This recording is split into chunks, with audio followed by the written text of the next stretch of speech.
आइए आज हम लोग कुछ शब्दालंकार के बारे में जानते हैं और उनके उदाहरण के बारे में भी जानते हैं। शब्दालंकार कौन कौन होता है, कुछ उदाहरण के बारे में जानेंगे। शब्दालंकार किसे कहते हैं?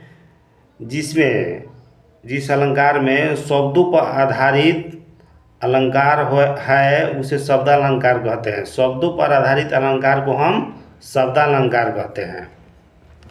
और इसके कुछ शब्दालंकार के कुछ उदाहरण जानते हैं, जैसे यमक अलंकार।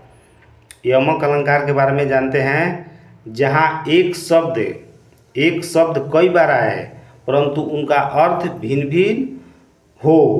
एक शब्द कई बार आए परंतु अर्थ भिन्न भिन्न रहे, उसे हम यमक अलंकार कहते हैं।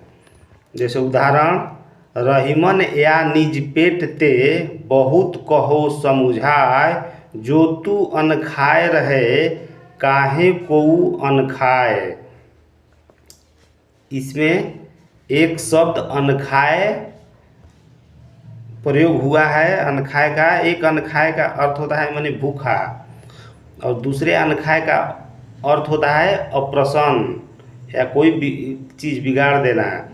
यहाँ रहीमन इसका अर्थ बताते हैं कि अपने पेट के बारे में बोलते हैं कि तू जब खाना खा लेता है, तेरा पेट जब भर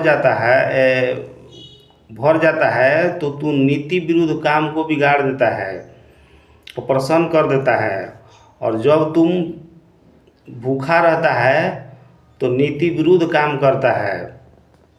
इस अर्थ में रहीमन नहीं समझाना चाहते हैं। तो इसमें अनखाए शब्द प्रयोग हुआ है, जिनका अर्थ भिन्न भिन्न प्रकार से हम लिए हैं।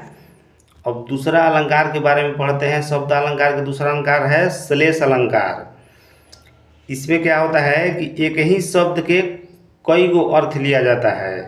एक ही शब्द इसमें चिपका हुआ रहता है और इसका कई गो अर्थ लिया जाता है, वह सब श्लेष अलंकार होता है।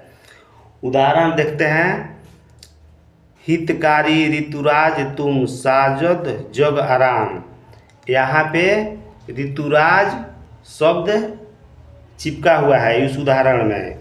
इसका कई गो अर्थ में हम लोग प्रयोग लेते हैं। जैसे बसंत ऋतु के लिए, हे ऋतुराज तुम बड़े उपकारी हो, क्योंकि तुम सारे संसार रूपी आराम को सुशोभित करते हो।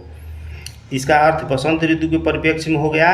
और दूसरा अर्थ धर्मात्मा राजा के परिप्रेक्ष्य में हुआ है कि हे ऋतुराज